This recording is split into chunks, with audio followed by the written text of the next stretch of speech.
Here are the top stories for today, May 13, 2021.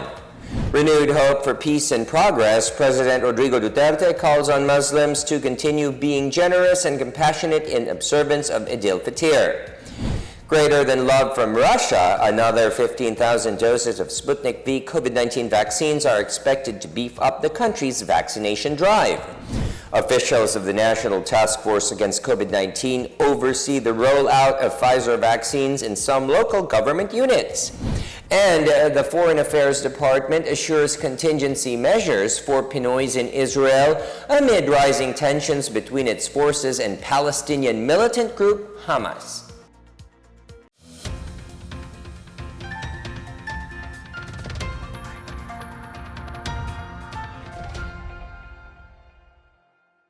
Good day, I am William Theo. Welcome to the PNA Newsroom. We start with renewed hope for peace, unity, and goodwill as Muslims mark the end of the holy month of Ramadan.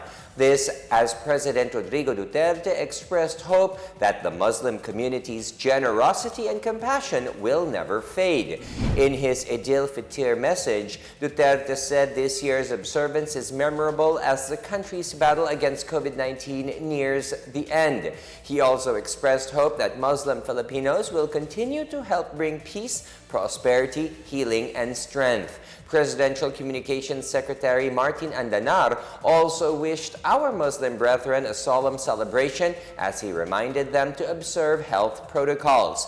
He hopes the Muslims' renewed spiritual attainment would boost their commitment and dedication to Islamic values. Muslims gathered for morning prayers subject to health protocols at the Blue Mosque in Taguig City and at the Manila Golden Mosque early Thursday. Police officials meanwhile led the Barangayanihan Food Bank for the Muslim community in Culiat, Quezon City to mark Eid al-Fitr.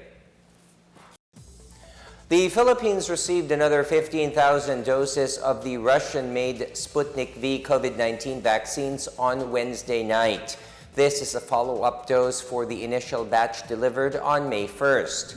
The Qatar Airways flight QR928 carrying the vaccines landed at around 9:37 p.m. at the Ninoy Aquino International Airport Terminal 3. The first 15,000 doses of Sputnik V jabs were initially rolled out in the cities of Taguig, Manila, Muntinlupa, Makati, and Parañaque, as these have enough cold storage facilities for the vaccines. Health Undersecretary Carol Taino said the second batch will be deployed to the same cities and will be administered to the same persons who received their first dose.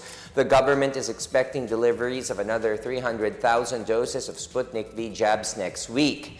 As of May 11, around 2.5 million vaccine doses out of a total of 7.7 million available doses in the country have been administered.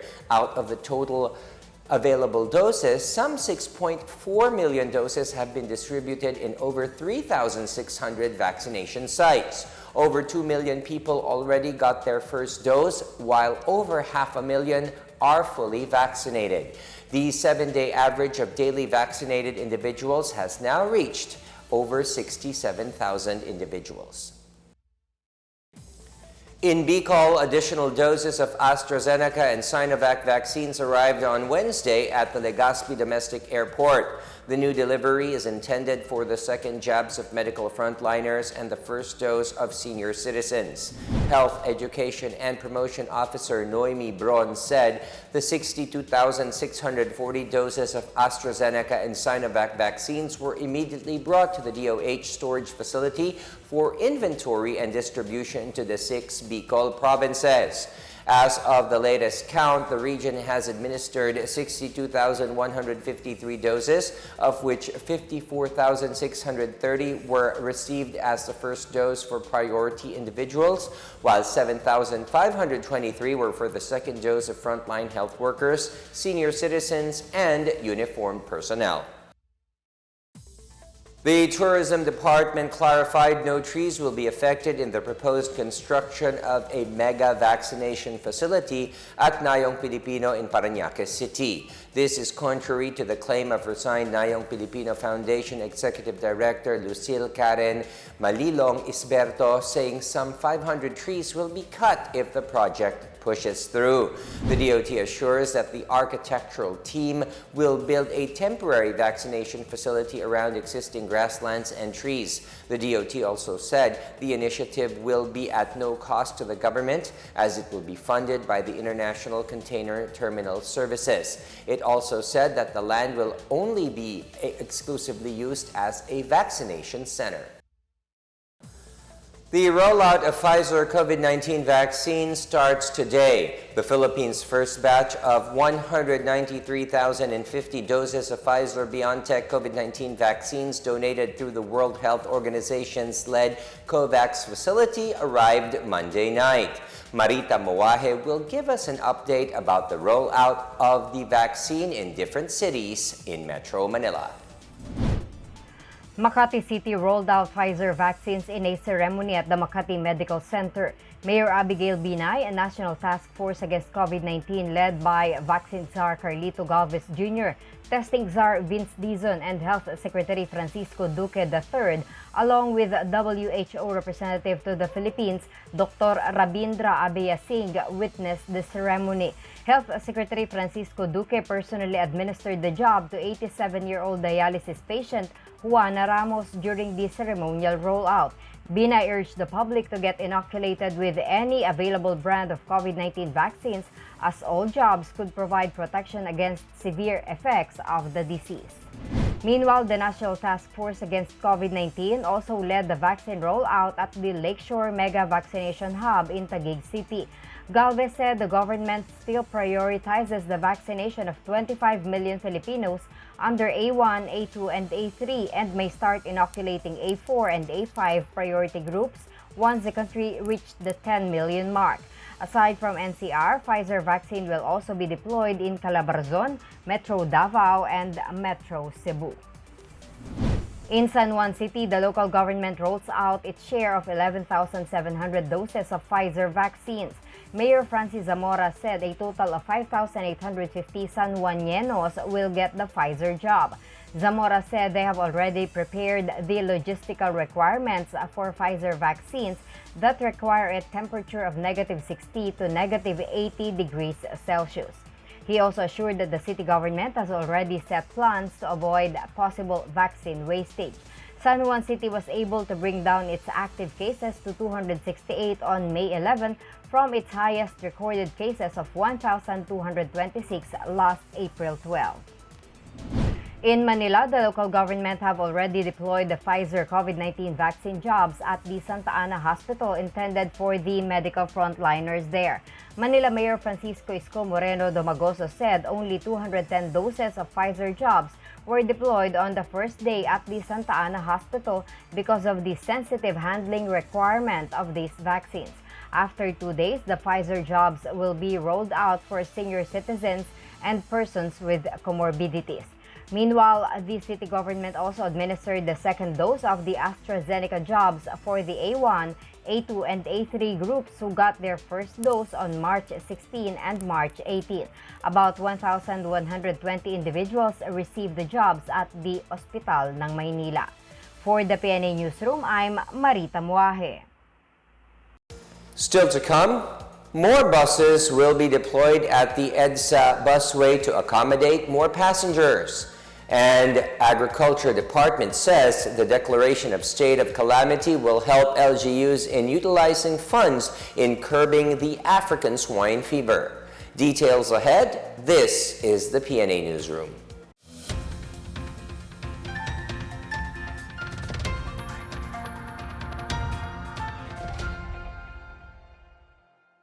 Tandaan ang tamang paraan ng paghuhugas at paglilinis ng kamay upang makaiwas sa iba't ibang karamdaman. Basain ng tubig ang mga kamay at sabunin. Unang sabunin ang mga palad at ang likod ng mga kamay. Kuskusin na maigi ang pagitan ng mga daliri at maging ang mga kuko. Isunod ang pagitan ng mga hinlalaki at kuskusin ng paikot ang mga dulo ng mga daliri sa magkabilang palad. Banlawang mabuti ang mga kamay sa malinis na tubig at patuyuin ang mga kamay gamit ang single-use towel o air dryer. Basta't sama-sama at laging handa, kaya natin to! Isang paalala mula sa DOH, PCOO, KBP at ng himpilang ito.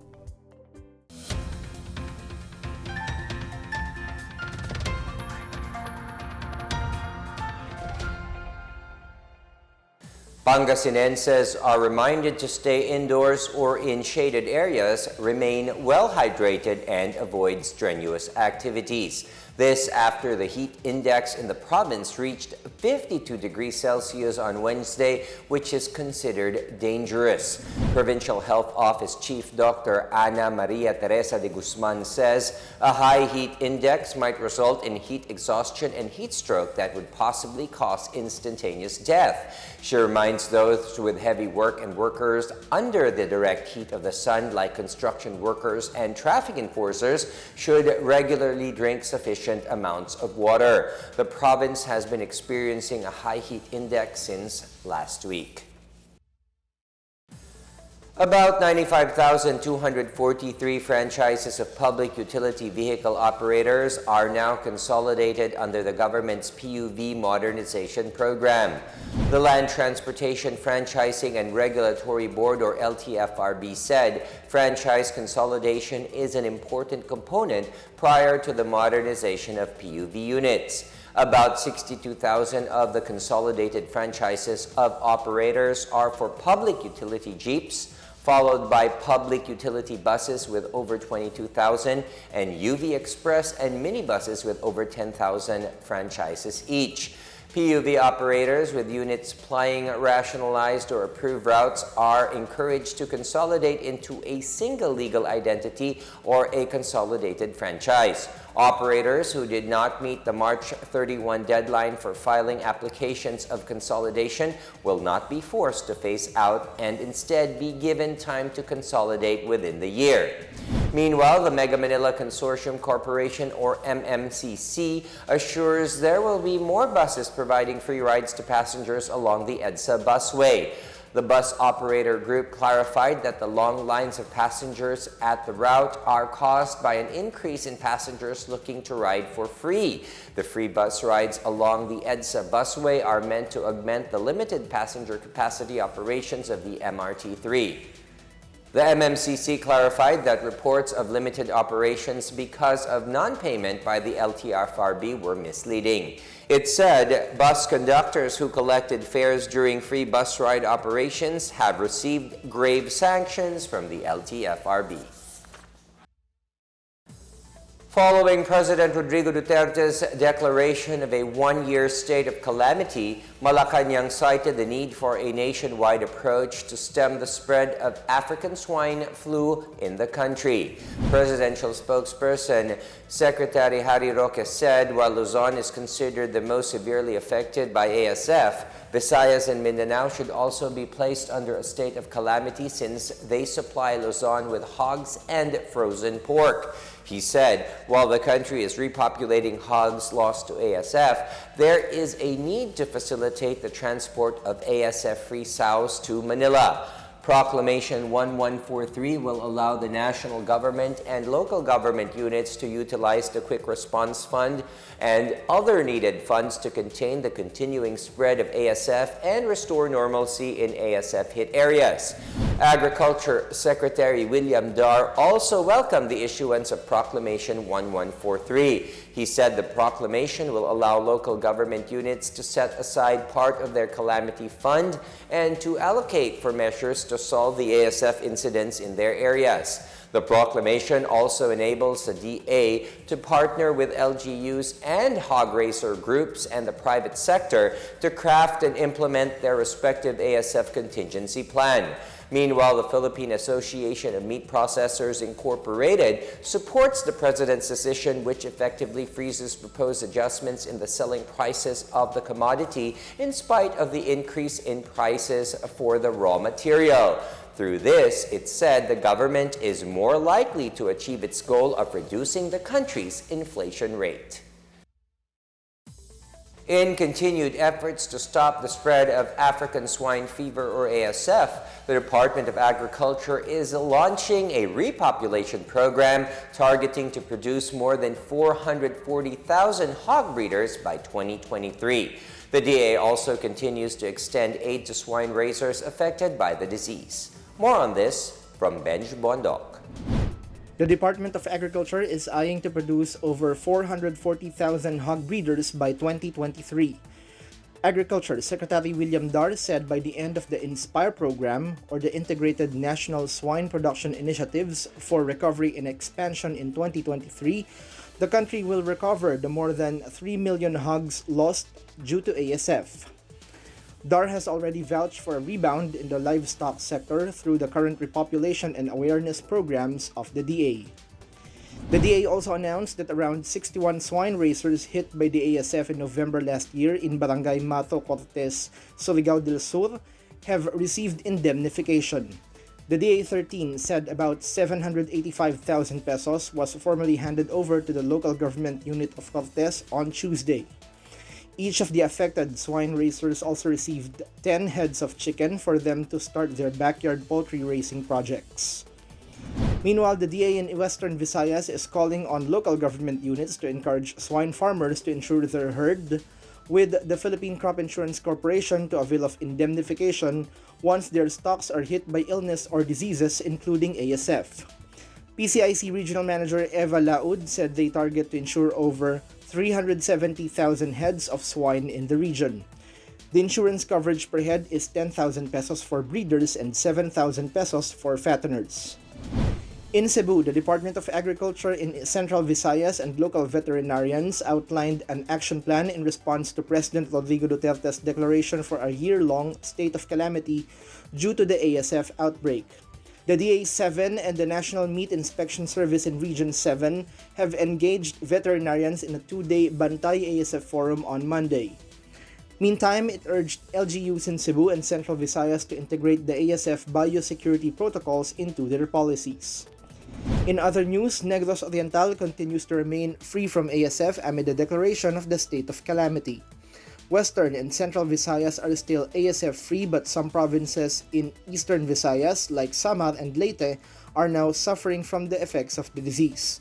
The Bureau of Animal Industry said that the state of calamity will help contain the ASF spread that has already affected many parts of the country. For the PNA Newsroom, I'm Benj Bondok. Up next, the Philippine Coast Guard installed 3 state-of-the-art buoys at the Philippine Rise. And the PCOO bagged 7 major awards from this year's Stevie Awards. Back after a quick break, stay with the PNA Newsroom.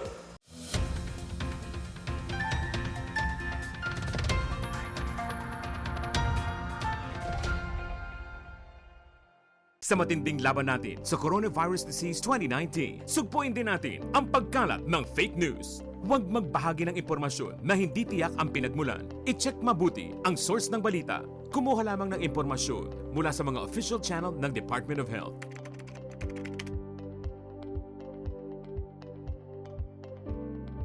Huwag magpadala sa maling balita, basta't sama-sama at laging handa. Kaya natin to. Isang paalala mula sa DOH, PCOO, KBP at ng himpilang ito.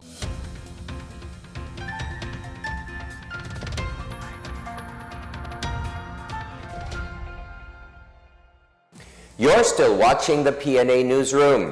The Department of Foreign Affairs filed another diplomatic protest on Thursday, this time against the presence of some 287 Chinese militia vessels in the waters of Kalayaan, Palawan.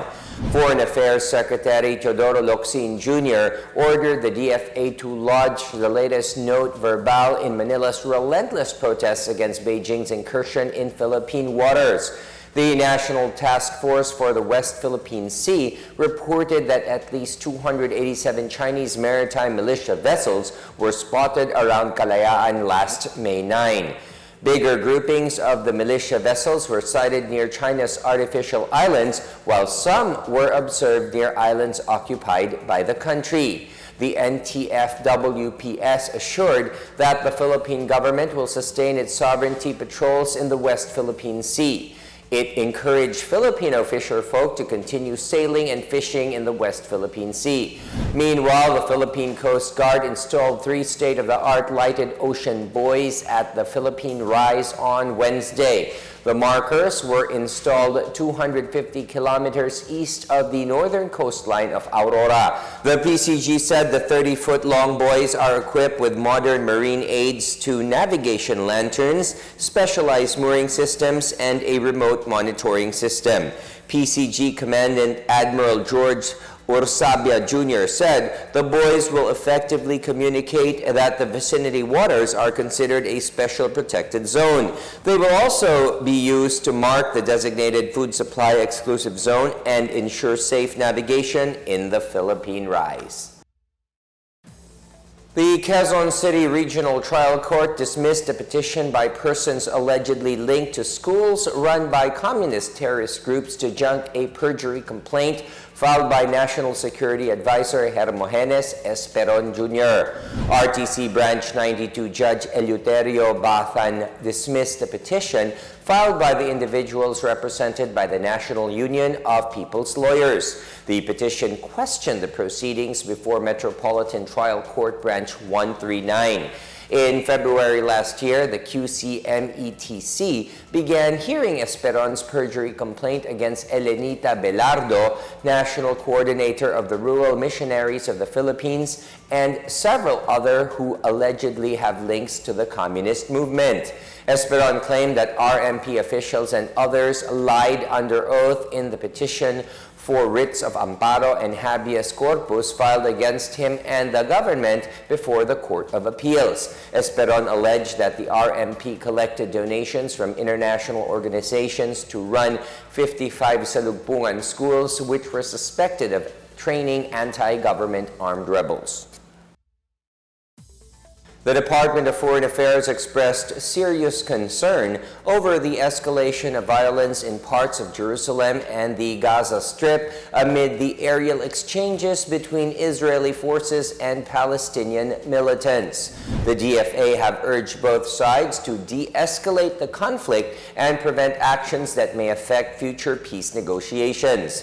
The Philippine government, meanwhile, assures it has contingency plans in place amid the ongoing tension in Israel. The Philippine Embassy in Tel Aviv advised Filipinos to stay vigilant and stop traveling near the border of Gaza. It asked them to avoid going to Bethlehem and other parts of the West Bank and several areas in Jerusalem, especially on Thursdays, Fridays, and Saturdays. In case of emergencies, Filipinos may contact the embassy or Israeli authorities through their respective emergency numbers. Over 29,000 Filipinos are currently working and residing in Israel. The DFA reported no Filipino casualties in the clashes. The Presidential Communications Operations Office bagged 7 major awards, including Media Hero of the Year and Government Hero of the Year in the 2021 Stevie Awards. The Stevie Awards recognize the commitment of the PCOO to serving the public by providing relevant information and impactful initiatives during the COVID-19 pandemic. PCOO Secretary Martin Andanar received a Media Hero of the Year award for his innovations in the agency and proactive delivery of news and information.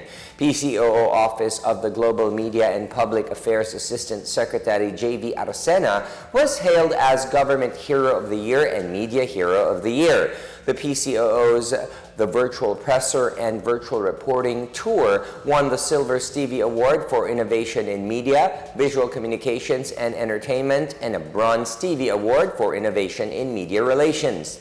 Meanwhile, the Laging Handa docu-series received the Bronze Stevie Award for Innovation in Documentaries. The Laging Handa COVID-19 Communications Digital Campaign also received the Bronze Stevie Award for the best use of social media COVID-19 related information. Andanar emphasized that these awards prove that the PCOO is committed to providing the public the information they need. For his part, Arcena assured the public that PCOO will continue to live up to its international recognition.